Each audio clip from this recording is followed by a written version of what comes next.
Hello everyone and welcome to my channel. I have just received my long-awaited package from an online store and today I will be unboxing it. This is an adjustable torque wrench I had ordered from the store, and before I go ahead and reveal this parcel, I want you to know that by subscribing to my channel, you can receive updates on my future uploads and more video that you may love to watch. Now let's get the packaging out of the way and reveal what I had. It comes in a sturdy paper box and bubble wrappers and a vacuum-sealed vinyl packaging. The material of the casing is soft to touch and feels like fabric. Let's unzip the box. Look at that. Inside this neat casing are my adjustable torque wrench and a couple of hexagonal Allen wrench bits and 2 torque hex bits. This is the adjustable torque wrench. What this means is that you can adjust the desired torque force on the ends of the wrench and insert the right size Allen bits to the wrench, and you can tighten your bolts to the perfect torque force.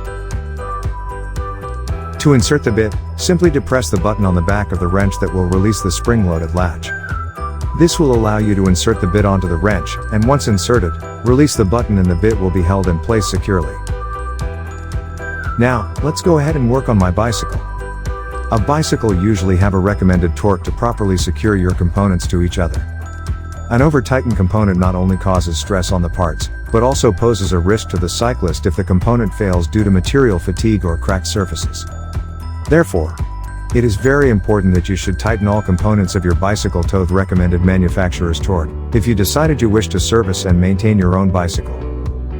Well, friends, it's a pleasure to share with you a simple tool that can help save you many hundreds of dollars on your lovely expensive bicycle with the use of a proper adjustable torque wrench.